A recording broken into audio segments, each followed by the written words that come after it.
What's up, everybody? Here's Simon Riper here, back with another episode of Shadow Talk, Digital Shadow's weekly threat intelligence and cybersecurity discussion podcast. Joining me this week, we have a full house this week. Joining me is Alex Girikou, my regular co-host. How are you doing? I'm doing pretty well. I'm excited we have so many people here. I know. This is a first, I think. It is. We have 4 full people. So then joining us as well is Kacey. Kacey, how are you doing today? I'm doing good. Glad we have 4 full people. 4 not 4 half people. And then filling out the 4th full person is Charles Ragland. Charles, how are you? I'm just really happy to be counted as a full person. I'm just so tired. I think we're all just tired. Yeah. We're all just so very tired. It's a day. So real quick, what did y'all do last night for the listeners that don't know about the cooking event that y'all attended? And what did you cook? What did each team cook? So we had our fall party for the Digital Shadows Dallas office.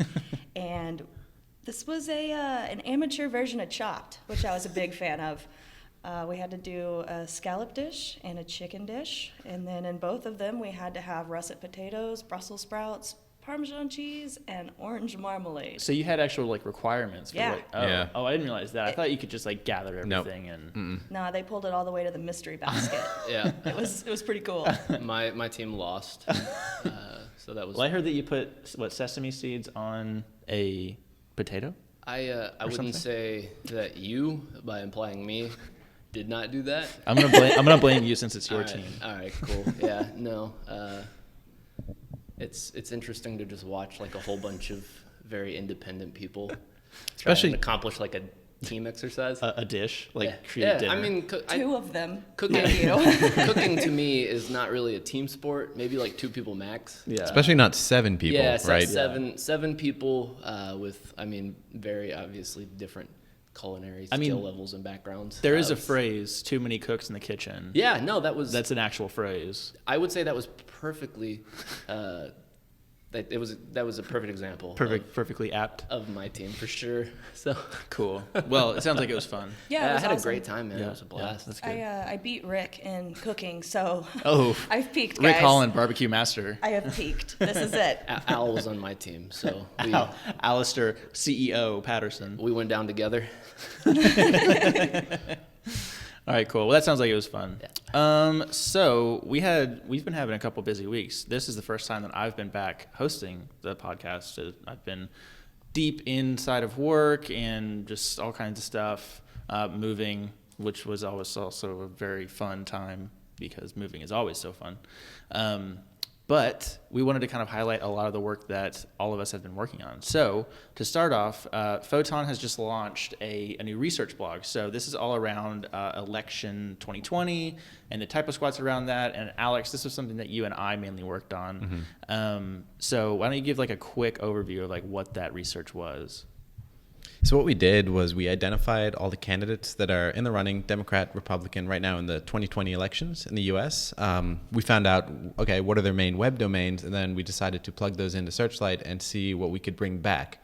And what we found about, 550 plus domains. Registered domains that were impersonating in some way or the other on the candidates' domains. Typosquats. Yeah. And the majority of them were redirecting domains. So 68% of them were redirecting. Let's see, I have the blog actually in front of me. 68 were redirecting. 24% we classified as non-malicious / brand damage. Obviously, brand damage can be malicious, but that's just kind of how we classified the ones that we saw. And then 8% were misconfiguration or illegitimate websites. So, but again, these were all sitting on Typosquat domains. And it's interesting just because of the variety of domains that we saw. And this is relevant not only for political candidates, but for any company, any organization, or even any individual, right? Yeah. You can apply this same kind of logic, right? Why would someone want to impersonate your name or impersonate your brand and use that to redirect traffic or redirect users to a different site that might not have the same intentions? Yeah, exactly. Whether it's non-malicious or whether somebody's just trying to poke fun, or if it's there was a big range there. Yeah. I mean, what was your favorite one out of all? Well, I think it's both of our favorite ones. There were a couple of domains that were redirecting from One was from Trump. One was from a Trump website. Yeah, one was a Trump-related website, and when you accessed it, it redirected to a Weebly domain that basically had a big picture of bread that asked a very simple question of, do you like bread, yes or no? What that has to do with politics, I don't know. No, but it redirect. I think it was like donaldtrump.cloud and Donald Trump. There was another one. But yeah, it was just like two options. One said yes. If you clicked yes, it would redirect you to a YouTube link or a YouTube video of the musical Grease. What? You're the one that I want. You're the I one don't know I what want. that has to do with bread. Yeah, want because bread. yeah. That's and it. then if you hit no, it would link you to the video of Oprah saying that she loves bread. You know that video? She's like, I love bread. It was like a video of that. Sublimation. Man, Yeah. that's way Convince them better that they than love bread. Yeah. Yeah. That's way better than like just the subdomains I found for you. Yeah, exactly. Like, yeah. Those were fun, but test.andrewyang.com Andrew or whatever. Yang, yeah. I mean, yeah. just like leaving dev stuff up for various politicians. I don't know. It was just, it was weird. No, yeah, for sure. And there were some other ones that were also interesting, like what you'd expect, right? Some candidate domains that were redirecting to other candidates' domains. That was a big, obviously redirection was a big portion of the stuff that we found, but that rather than was- direct impersonation. Correct. we found. Yeah. So like for instance, we had a Beto domain that would redirect to Marianne Williamson's campaign site. And it's just like an interesting little thing. You know, it's not necessarily hugely malicious or anything like that, but it is kind of like a brand damaging sort of thing where it's like, oh, you clearly did not register this domain and it's going towards your political opponent. So it just kind of shows that those lines are being kind of expanded out between how candidates are duking it out. So it was like a little interesting thing. And then the kitty, obviously, the kitty website was great because there was a typosquat for Elizabeth Warren, yeah. And when you went to the website, it was Eliabeth Warren with no Z, and there was like a very short little sentence, and it was like, looks like you meant to go to elizabethwarren.com, and then below it, above it, it would have just a picture of a cat, and it was just. That was it. Like it didn't. Yep, that was it. Cool, man. Yeah. I'd go to So that site just cause. yeah, I mean, I was like, There are worse websites to stumble on. Totally worse. Oh yeah, for sure. exactly. So that was like a little fun, happy one. It wasn't somebody trying to fish anybody. It was just a picture of a cat. So I'm like, oh, internet's cool sometimes. That reminds me of whenever Amazon was down and they had just like a puddle of golden retriever puppies. Oh, I don't remember this. Oh, it was beautiful. That sounds It's like, I excellent. hope Amazon's down forever now. Just go down. Yeah. I just love puppies. But yeah, so be sure to go check that out on the website.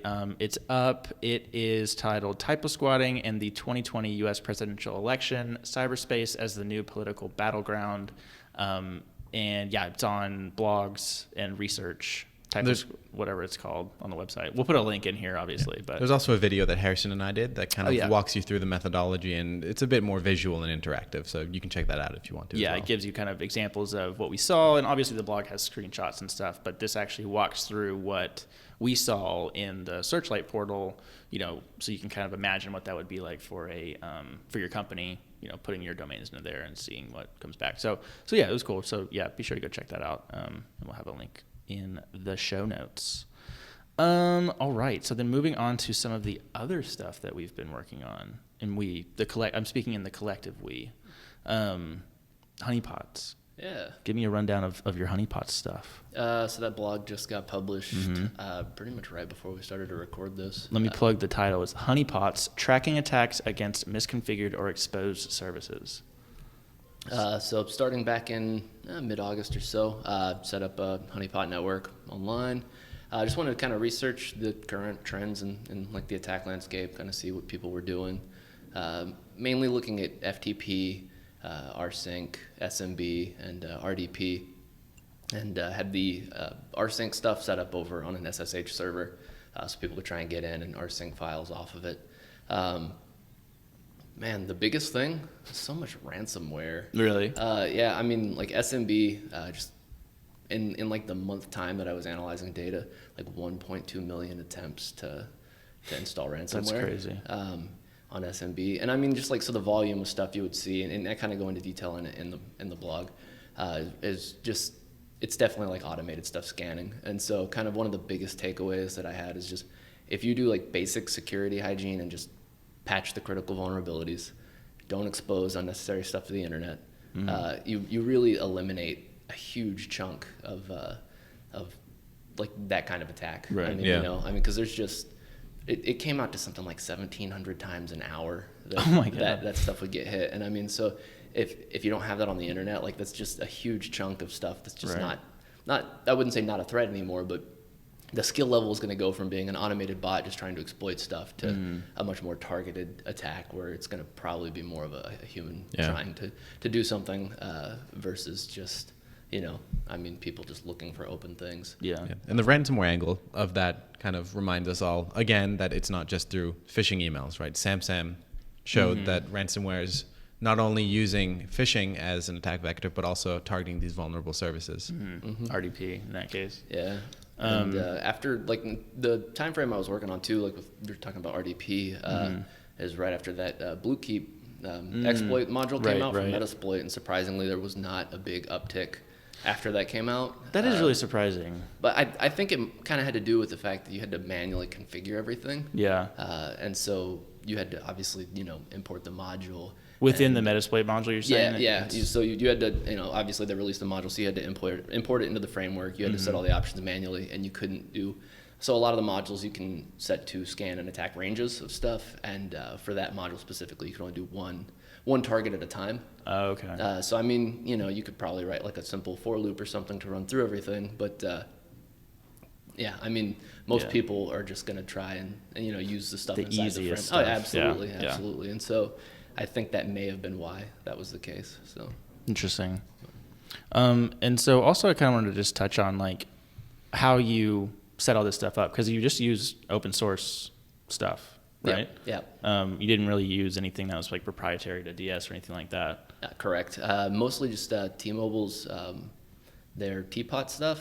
And I made a few tweaks in some of the config settings for stuff that we were looking for and trying to do specifically for our environment. But yeah, I mean, that is a great system. It's got so many options of honeypots you can set up, and they're all running in like Docker containers, so it's all isolated from each other, and everything's collected in an elk stack. So you get all these nice, pretty dashboards and screenshots, and make it look nice and pretty for the CEOs. So. Kibana, what a good visual tool. Oh yeah. So in total, I'm just reading through your blog right now. There were little under 1.3 million attempts to communicate with C2 infrastructure made by the double pulsar backdoor, which is delivered by Eternal Blue. That's pretty high for, or at least I don't know. Is that high? Do you think that, have you seen other numbers to suggest that like what you're saying is normal, or is it? So I hadn't seen a lot of like data that was collected kind of what I was doing that was publishing numbers like that. I would assume probably, I mean, because most of these things that crawl like that are, hitting that many times per hour or per minute or whatever, they're not just going to be crawling like one specific IP range. Sure. They're going to move through big chunks. Right. So I wouldn't be shocked if that was kind of like a standard across the board, because I mean it was pretty consistent, and it would some of the stuff you could see too is like in the data was the change in time for like the time zones. So a lot of the SMB stuff came from like Eastern Europe and Russia. That's really interesting. A lot of the RDP stuff came from the United States, and so when you started to filter by time, when you would look to see, like during their normal like business hours of people being awake, you'd see the spike in those attacks on services, and then it kind of drop back down. Interesting. More nighttime stuff. So that was kind of interesting, but I think that would probably be, I mean, I think that'd be normal, or probably an average. Yeah. I don't think it was above average or anything. And those two, of course, are the big ones from WannaCry. Did get some samples of WannaCry on there. Really? I ran them through VirusTotal, Radar 2 and stuff. Just kind of took them apart, played with them, and just nice. Some WannaCry. So. Nice. One of also the interesting kind of just timing numbers on the blog is SMB and RDP. Those services were attacked approximately 8 minutes after being exposed to the internet. That's fast. That's really fast. 8 minutes. I mean, like, don't leave your stuff open. So I think that just goes to show kind of what I was saying earlier. I mean, security through obscurity, just assuming that like, oh, you made a weird subdomain and something's out there, no one's going to find it. 8 minutes. I mean, 8 minutes. Yeah, that's under 10 minutes. Yep. Like it was enumerated and then attacked. That's so crazy. I mean, yeah, I think that's a good point for people to really take away from all of that, is that if you put it on the internet, it's gonna get attacked, and so just follow simple stuff, you know. Just well, and I think close the ports you're not using. Yeah, exactly. I think sometimes also like we, you know, practitioners, whoever, defenders, they can maybe be like, okay, well, yes, this will go on the list of things to fix, and we'll fix it tomorrow, next week. Maybe we'll fix it in a big update next month or something like that. And I mean, this shows that really you shouldn't really be putting this stuff off, because after 8 minutes of being online, it's hit. And that, I think too, the volume just shows that when they release patches, I mean, every organization is going to have what they deem to be critical infrastructure and what they can and can't take down to patch and stuff, and that's their prerogative. But I think this also shows just how important it is to do those security updates, because once you become out of date, I mean, just that massive volume of attempts, especially when there are public exploits available, I think just you don't want to be that guy sitting there on the internet unprotected. So give or take, playing with fire. Yeah, exactly. And then just one more timing note: 13 minutes for the first attack against FTP. I kind of would have expected FTP to be faster, but maybe that's just me. Yeah, it's just 90s me thinking that FTP would be. I thought FTP and rsync would be a little bit more common. I mean, rsync was almost like minimal. Yeah. Not 100% sure why. Could have been a million different reasons, but yeah, I mean, I was definitely surprised that the overwhelming majority of the attacks were SMB, and then so.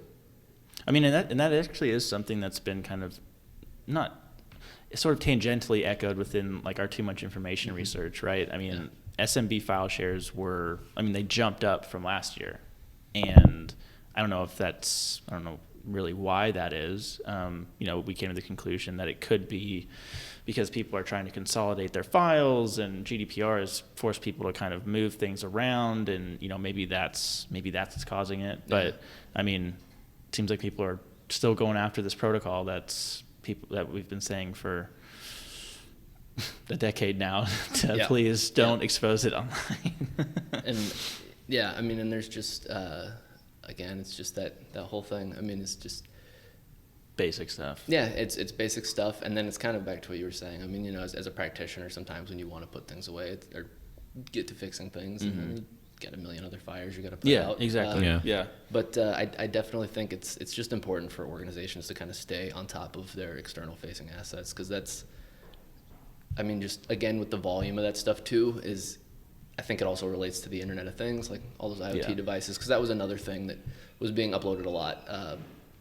I was getting a lot of samples for like Mirai and stuff like that. Oh, really? And so you'd see, I mean, and there's a link in the blog to another article, but I mean, some of these botnets that are getting taken down have like 800,000 or a million devices in them. Yeah. And so if they're all just out there scanning stuff, I mean that's going to account for some of that massive amount of numbers. Right. And so it's not just like some guy, some chick somewhere just sitting there with a laptop manually just scanning the stuff. I mean, 800,000 devices on the internet actively combing through stuff, like, without people knowing about it. Yeah. So, I mean, it's just the scale sometimes is kind of mind-boggling. Yeah, so. staggering. I mean, part of the issue there is like system sprawl being an issue in and of itself, and then folks keeping a working list of their assets and what they're doing and what's patched and what's not patched is not... It's difficult. It's difficult, but it's not regularly practiced, at least from my understanding, as it should be. So, yeah, absolutely. Yeah. Yeah. I mean, if you take that and, like, apply it to everyday life, rather outside of InfoSec, who keeps track of, like, you know... I think socks. Like, I don't know how many socks I have. None of them match. Yeah, for sure. I think that's a great analogy. They have holes in them. Yep. Like... I like that. That's a good analogy. I like that one. assets. Or Some like just stocks. disappear and you don't know where they went. don't know. That's, Yeah. that's The exactly dryer it. ate You're- all. And then they show up again one day. Yeah, and- surprise. Yeah. That's great. I love that. So listeners, be sure to go check out that blog as well. Obviously, we'll add a link to the show notes for that as well. There's going to be a lot of links this week. Mini links. Okay, let's talk about the workshop. Let's talk about our B-Sides DFW workshop that both Kacey and Charles have been working on for about three weeks now, maybe a full month. 2 or 3 weeks? 2 or 3 weeks? Yeah, I have no Something like idea. that. Yeah, Okay. I don't know. What is time? What is time? Nobody knows anymore. Nobody knows. So why don't you give us just like a brief rundown of what this kind of is and like what we're kind of trying to accomplish with that? Sure. So what Charles and I were talking about earlier, this is basically going to be kind of an entry-level overview of various recon processes you can use. We're going to be using one of our softwares that were developed here, Orca, which is a fantastic OSINT framework. And we're just pretty much going to show users how to perform recon using Orca specifically. And we're setting up, a target organization and a target individual. Yeah, I don't want you to spoil anything. I know, it'll be a lot of fun. Yeah, It'll be a lot of fun. It's just going to be like a nice, I think, good intro overview of Yeah. OSINT and just like the wealth of information that can be maliciously used potentially. I think that's also really important to people who, obviously we're around OSINT and recon type of stuff every day, all day. People who are still within the InfoSec space may not be around that, and they just don't realize like how much actual information is just so easy to find using a tool like Orca or using any of the other open source tools that are out there. Yep. Yeah, it's absolutely saturated Yeah, with stuff. Yeah, So- it's really cool. Yeah, so I think this workshop will be kind of a good way to highlight a lot of that. Yeah, I think it'll serve as like a fantastic use case as well. Like, we're going to be using fake organization and fake person, but we're trying to relate it as much to your real life organization and your real life individual, and how some folks aren't that great at OPSEC. They're not too great at, keeping their cards close. Yeah. So we're trying to show that. Yeah. And I think just as a perfect example of that, like that whole Jira vulnerability that was disclosed earlier. Going back to the OSINT thing, one simple Google dork, I found pops everything. 1,300 exposed vulnerable login portals. That's so crazy. So That Yeah. hurts. Yeah. it's Hurts my soul. Yeah. it's just if you know what you're looking for, Yeah. there's a ton of information. And you don't need all of these sophisticated tools when a lot of it is just there. Yeah, Exactly. You No. just need to know where to look. Yeah. And you don't need to be some kind of amazing programmer. or Contrary hacker. to what people may think. Yeah. You do have to wear a hood while you hack, but other than that, Man, we're really trying to get away from that image. we're you really could not. struggling. I can't wear a hoodie. It's really hot in It's here. so hot. Yeah, I know. Charles and Kacey have both commented on how hot it is in this room. I'm not hot. I run cold, man, so I'm surprised I'm very hot. Comfortable right now. I don't know. I'm always hot. So Okay. Well, when is the workshop? November 2nd. November 2nd, and Yeah. it's at B-Sides DFW. Yep. I think tickets are sold out. They are gone. That's Yeah. insane. That's Wasn't it crazy. 5 days? Yeah, 5 days. I saw it on Twitter yesterday. I was gonna say go buy a ticket. Yeah. But Yeah, it's sold out now. Maybe cut that out. So, nah. That goes to show like how much the community here in Yeah. DFW Yeah. has grown. Yeah. It's amazing. There's so many fantastic people and Yeah. active members that participate in the InfoSec community. So For sure. I think it just shows that. I believe they may be recording the workshop. So Yeah. if they do, Obviously, we we'll can share it, throw yeah. a link up. Yeah. So, And I think if listeners, if anybody's interested in the workshop or I think we're also going to give a talk while we're there. If you're interested in any of that content, then we're going to be more than happy to share it out. So, and we can put a link in today's show Yeah. notes to Orca as well. Oh, that's Yeah. true. So Yeah, we yeah. can Okay, just I'll do that as scope well. that out on Yeah, GitHub. that's Yeah. a public GitHub. Yeah, so, yeah. So yeah, we'll definitely share that out. So yeah, awesome, good stuff, love it. So one more story for this week. This is something that was reported earlier Monday? I think so. Earlier this week at some Yeah. point. Sounds right.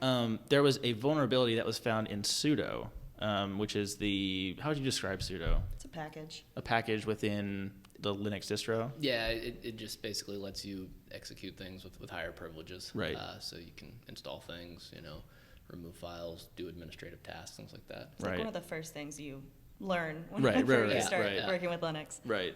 So Kacey, what was the vulnerability?